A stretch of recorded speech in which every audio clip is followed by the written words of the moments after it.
Assalamualaikum warahmatullahi wabarakatuh.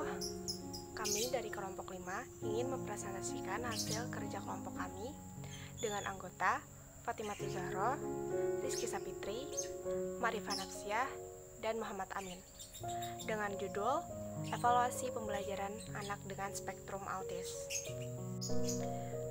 Pengertian dari evaluasi, tes, pengukuran, dan penilaian. Di dalam buku Evaluasi Pembelajaran tahun 2012 menyebutkan bahwa istilah yang sering digunakan di dalam evaluasi adalah tes, pengukuran, dan penilaian. Tes merupakan suatu cara untuk menaksir besarnya kemampuan seseorang secara tidak langsung, yaitu melalui respon seseorang terhadap pertanyaan atau stimulusnya. Sedangkan pengukuran adalah suatu proses penetapan angka terhadap individu atau karakteristik menurut aturan-aturan tertentu. Penilaian merupakan kegiatan menafsirkan data hasil pengukuran berdasarkan kriteria-kriteria tertentu. Nah, kemudian evaluasi merupakan pengambilan keputusan berdasarkan hasil pengukuran, kriteria, dan proses penilaian. Kemudian yang kedua adalah pengertian evaluasi pembelajaran. Dari pendapat para ahli, dapat disimpulkan bahwa evaluasi pembelajaran merupakan pengumpulan data secara sistematis dalam menetapkan apakah terjadi perubahan pada kenyataan dalam diri seorang siswa. Bisa juga merupakan proses menggambarkan, memperoleh, hingga menyajikan informasi, menilai alternatif keputusan. Ruang lingkup evaluasi pembelajaran. Ruang lingkup evaluasi pembelajaran dalam perspektif domain hasil belajar itu ada 3, yaitu domain kognitif, domain afektif, dan domain psikomotor. Fungsi evaluasi. Dengan mengetahui tujuan evaluasi ditinjau dari berbagai segi dalam sistem pendidikan, maka dengan cara lain dapat dikatakan bahwa fungsi evaluasi ada beberapa hal. Yang pertama, evaluasi berfungsi selektif. Dengan mengadakan evaluasi, seorang guru dapat mengadakan seleksi pada siswanya dengan tujuan memilih siswa yang dapat dan berhak diterima.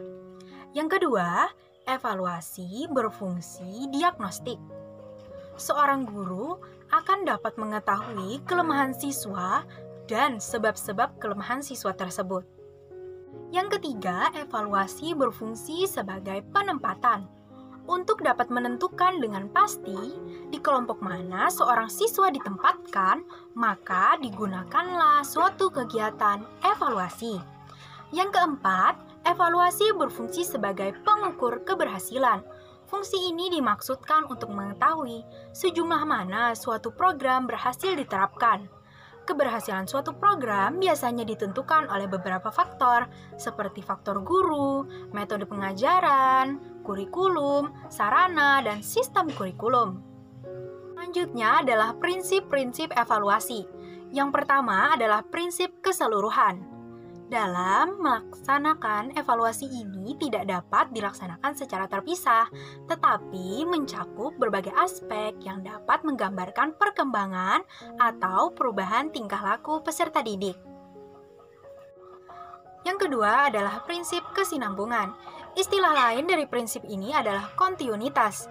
Penilaian yang berkesinambungan ini artinya adalah penilaian yang dilakukan secara terus-menerus, sambung-menyambung, dari satu waktu ke waktu yang lain.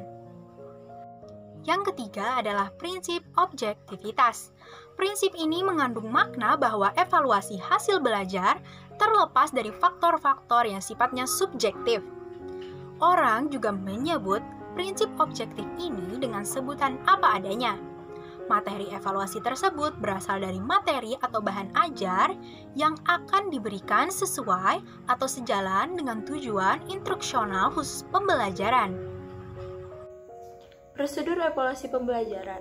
Dalam melaksanakan kegiatan evaluasi tentunya harus mengacu pada prosedur yang sudah ada. Prosedur evaluasi pembelajaran merupakan tahapan-tahapan atau tata urutan yang harus dilakukan dalam melakukan kegiatan evaluasi pembelajaran. Secara garis besar, prosedur-prosedur dalam melakukan evaluasi akan dijelaskan secara singkat, yang meliputi 1. Penyusunan rancangan, 2. Penyusunan instrumental, 3. Penyusunan data, 4. Analisis data dan informasi, 5. Penyusunan laporan.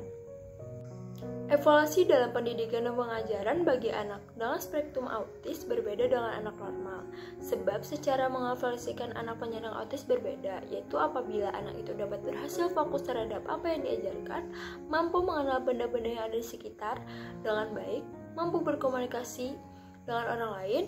Meskipun itu pandangannya tidak fokus dengan orang yang diajak berkomunikasi, tetapi dia menyadari ada orang di sekitarnya. Evaluasi pembelajaran dilaksanakan dengan beberapa tujuan, diantaranya A. Untuk mencari tahu tentang keadaan suatu objek dan memperoleh suatu kesimpulan. B. Untuk kegiatan pembelajaran yang telah berlangsung. C. Menetapkan kenyataan yang telah terjadi dalam perubahan dari siswa. Penyajian hasil evaluasi. Penyajian untuk anak autis pada umumnya didasarkan pada prinsip-prinsip 1. Terstruktur, 2. Terpola, 3. Terprogram, dan 4. Konsisten. Penyajian ini terstruktur dalam implementasinya mencakup keempat prinsip. Dimaksud, strategi pembelajaran terstruktur. Bagi anak autis pada tataran praktis mengandung makna pemberian materi pengajar, dimulai dari bahan atau akar materi yang paling mudah dan dapat dilakukan oleh anak. Setelah kemampuan tahap 1 dapat dikuasai, baru dilanjutkan ke tahap berikutnya. Namun merupakan rangkaian yang tidak dapat terpisahkan dari tahap sebelumnya. Apabila kompetensi yang harus dikuasai anak adalah mengerti dan memahami makna instruksi, materi pertama yang mesti diperkenalkan kepada anak adalah pengertian kata. Setelah anak mengenal dan memahami kata demi kata, tahap selanjutnya adalah mewujudkan instruksi. Dengan demikian, struktur penyajiannya bagi anak autis itu dapat meliputi struktur waktu, struktur ruang, dan struktur kegiatan. Dan penyajian strategi pembelajaran yang terstruktur dalam implementasinya pada umumnya meliputi hal-hal sebagai berikut. 1. Struktur fisik.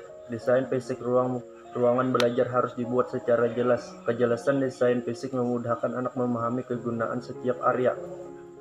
2. Rutinitas. Aktivitas rutin yang dijalani anak setiap hari berguna untuk membantu anak mengetahui tugas awal dan akhir tugas secara jelas sehingga anak terhindar dari kebingungan.